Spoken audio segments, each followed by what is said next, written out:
Bienvenidos nuevamente a este canal, Una voz en el desierto. Intento poder hoy día abordar tres temas: la vuelta a la normalidad, las duras decisiones que vienen y el nuevo orden mundial. Y quiero antes poder invitarlos a dos cosas. Uno, que si quieren escribirme pueden hacerlo directamente a mi correo electrónico de daniel@mardones.ch. Y si es de su interés, puede ir a Amazon y adquirir mi libro Maravillosamente Escondido, bajo ese nombre, y también como Daniel Mardones. Entonces va a poder encontrar el libro en cuestión. Bueno, y pasados los avisos comerciales, vamos a abordar los temas que dijimos que trataríamos en esta oportunidad. La supuesta normalidad. Se está hablando ya bien seguido por las presiones de todo tipo de que hay que volver a la normalidad. Algunos hablan de una nueva normalidad. Yo, sin embargo, me pregunto, ¿normalidad para quién? Y en este sentido yo generalmente tengo ciertas aprensiones con las generalizaciones. La verdad que no me gustan, porque esconden tantas cosas. Por eso yo me pregunto, ¿normalidad para quién? Hay personas que han perdido sus seres queridos producto de este corona. ¿Qué normalidad van a tener ellos? Incluso hay países que van a tener podríamos decir, una normalidad completamente distinta a la que nos quieren sugerir, a la que todos vamos a entrar. Hay más o menos un poquito más de 30 países que están al borde de la hambruna, producto de este coronavirus. Se habla de Haití, los Sudán del Sur, Sudán, Yemen, Venezuela, otros países de África. Y hablamos de países enteros. ¿Cuál va a ser su normalidad? Vuelvo a punto. A luchar contra el hambre. Ver cómo también su gente se muere porque no tiene que comer. Entonces, cuando hablan vamos a entrar a una nueva normalidad, yo creo que están pensando en un colectivo bastante acotado. Porque los países, repito, van a tener distintas normalidades. Incluso hay países que antes del coronavirus tenían ciertos comportamientos colectivos. ¿En qué estaban los países antes de este coronavirus? ¿Van a retomar esas características, ese sistema de convivencia, o esas cosas que estaban haciendo antes del coronavirus las van a retomar después? Son preguntas que uno se hace cuando se habla de la normalidad. Pero bueno, para conceder algunas cosas hay que decir que esta normalidad va a traer efectivamente cambios que yo llamo cambios impuestos, que son obligatorios. Y creo que uno de ellos quizá va a ser muy doloroso, de estos cambios, que tiene que ver con el miedo a los demás. Yo he visto ya personas acá, incluso del lugar donde vivimos, que cuando están hablando o se encuentran, la distancia es absolutamente notoria. 2 metros, ya lo que sea, pero es una distancia. Y el no poder saludarse afectuosamente, yo creo que va a producir dolor. Hay algunos que están diciendo que vamos a tener que aprender a arrepentirnos. La distancia entre las personas es algo que viene. Y eso mismo me lleva a pensar que van a haber personas que se van a sentir incómodas con los demás. El miedo, la sospecha, ya no van a querer esos contactos como de antes por el miedo. Y por lo mismo van a tener una incomodidad. Dentro de estos cambios impuestos también están las reuniones masivas. Todos sabemos que por el momento están prohibidas, pero aquí se va a afectar el arte, el deporte, el consumo, porque los malls seguramente van a tener serios problemas para reabrir, y por supuesto la religión. Estos van a ser todos afectados. Y eso es un cambio, podemos decir, es un cambio impuesto. Y cuando hablamos de la religión, por ejemplo, la pregunta es, ¿qué pasa con mi fe cuando no tengo el lugar de culto? O dicho de otra manera, si quieren, ¿está sujeta mi fe? ¿Está circunscrita mi fe al templo? Y el otro tema que también va a aparecer es que la libre circulación entre los países va a estar restringida. Quizás van a poder viajar aquellos que estén sanos. Y para eso, antes de emprender un vuelo, serán chequeados por lo menos si no tienen fiebre. Esos son cambios que podemos decir, o la nueva normalidad que tiene que ver con los cambios impuestos. Pero después yo veo los cambios asumidos. Y aquí ya viene algo relacionado con lo personal. Algo que tiene que ver con usted y conmigo. ¿Qué cambios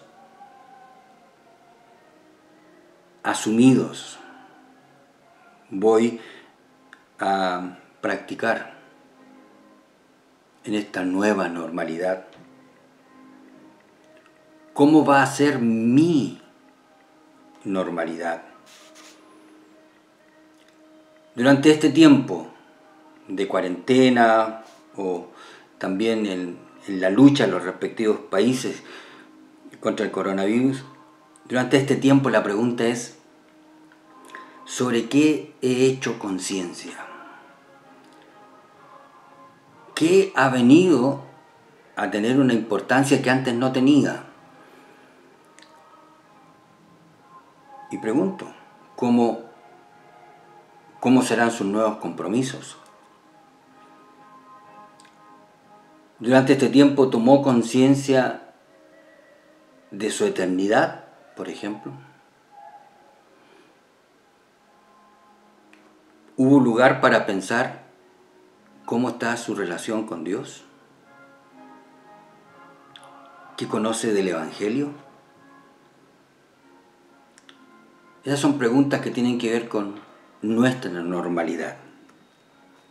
Y algunos ya se preguntan, por ejemplo, si va a seguir la solidaridad. ¿Seguirá la gente preocupada por aquellos que necesitan, como la gente mayor?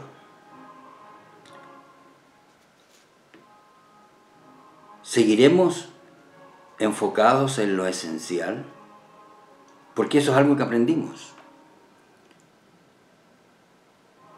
Aprendimos que lo esencial son bien pocas cosas. como el apóstol Pablo también dijo, sustento y abrigo. Eso es lo esencial. ¿Seguiremos enfocados en lo esencial? Paso a mi segundo punto. Las duras decisiones que tienen que tomar los países. Volver a la vida productiva. Y este debate está en todo el mundo. La pregunta que recorre cada país es: ¿qué se privilegia? ¿La vida o la economía?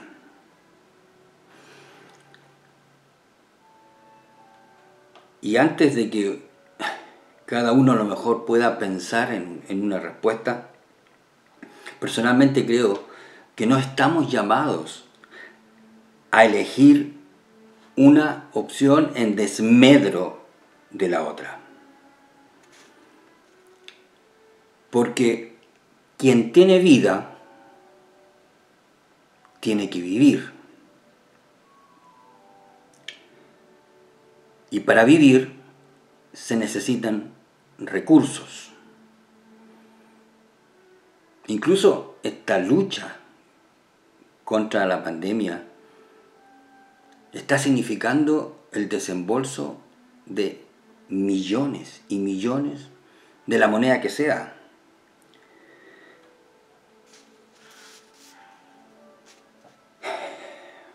Porque el dinero no crece en los árboles. Y aunque puede sonar feo o duro, tenemos que entender que estamos llamados a tener una perspectiva equilibrada. Generalmente nos vamos a los extremos. No, hay que privilegiar la vida, no a la economía. La economía o el consumismo, el capitalismo, lo que ustedes quieran llamarlo, no, eso no. Primero está la vida. Pero esa no es la opción. Yo repito, si tenemos vida, tenemos que vivir. Y para vivir necesitamos recursos. En el diseño de Dios, la vida y el trabajo están estrechamente relacionados. Ya en el Edén, nuestros primeros padres escucharon: con el sudor de tu frente comerás el pan cada día. Eso significa que una cosa es la vida y otra cosa es vivir. Entonces, ¿qué tienen que hacer los países? Los países tienen que tomar la decisión, o las autoridades tienen que tomar la decisión, cómo coordinan estas dos realidades. Porque los países tienen que volver a producir. Eso no es ningún secreto. Porque de paso, este coronavirus nos permitió un poco, a aquellos que a lo mejor tenemos muy pocas nociones de economía, nos permitió acercarnos a cómo funciona el mundo de los recursos. Y nos dimos cuenta que el mundo es como una tela de araña. Usted toca en un sector y se resiente toda la tela. Estamos todos intercomunicados. Por ejemplo, Suiza. Cada segundo franco que gana Suiza lo gana a través del comercio exterior. Y cada país tiene sus propios índices. Entonces, no se trata simplemente de decir la vida o la economía. Estas dos facetas, si ustedes quieren, están relacionadas. Y por último, el nuevo orden mundial. Desde distintas disciplinas y grupos humanos se comienza a repetir con insistencia esto del nuevo orden mundial. Hay personas que tienen una obsesión con identificar la semilla, el brote, de dónde surge o dónde está surgiendo el gobierno mundial. Pero quiero citar 2 hechos nomás de este año para entender que no necesitamos un gobierno mundial para que se precipiten las cosas. En enero ocurrió el asesinato del general Soleimani,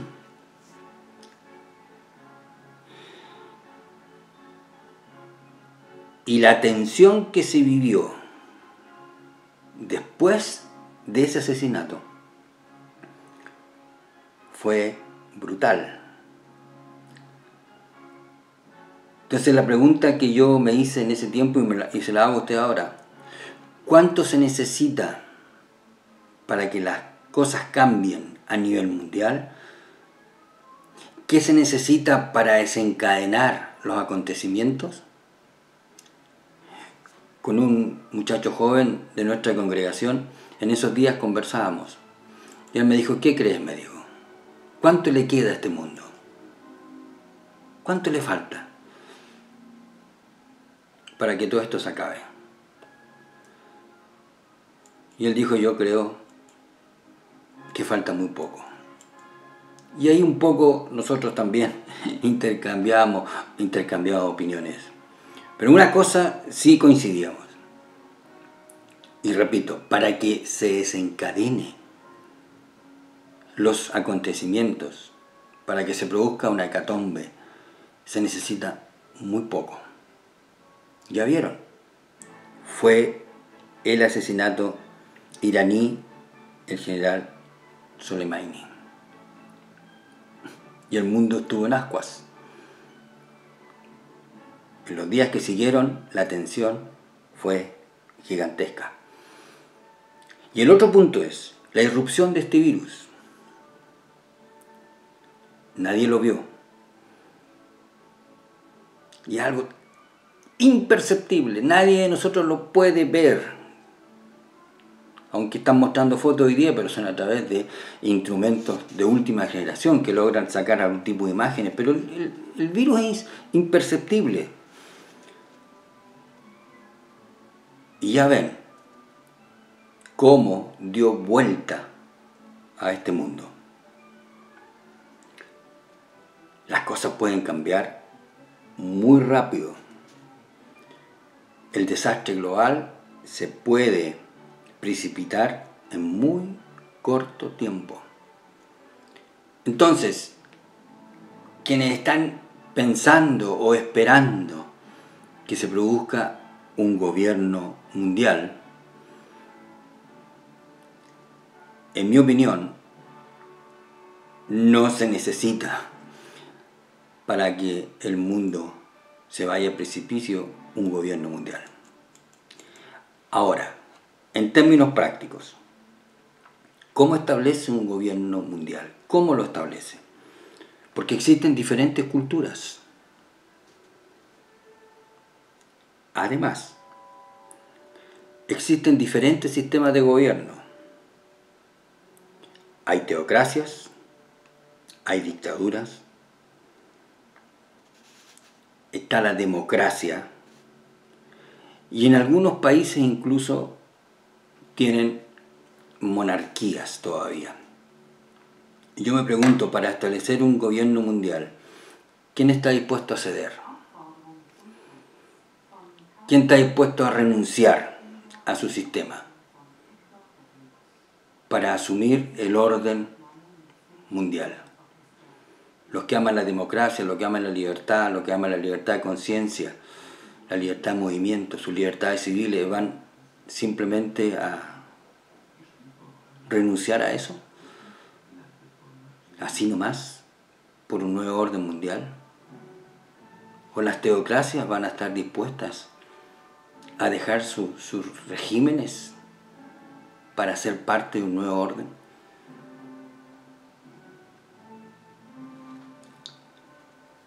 los acontecimientos dirán qué es lo que exactamente va a pasar. Pero una cosa sí es clara. La historia está bajo el gobierno soberano del Rey del Universo. Eso no tiene ninguna duda. Nada de lo que acontezca va a estar fuera de ese gobierno. Por de pronto, lo que sí tenemos claro es practicar y obedecer y cumplir nuestra misión. Compartir el Evangelio de Jesucristo a través de distintos medios. Así que más que preocuparse por el nuevo orden mundial, yo diría, ocúpese por seguir compartiendo día tras día el Evangelio a través de distintos medios. Les agradezco su tiempo. Me alegra si existen reacciones. Y antes de despedirme, simplemente recordarles, si quiere escribirme, hágalo al mail daniel@mardones.ch. Y será entonces hasta una próxima oportunidad. Que tengan un lindo fin de semana.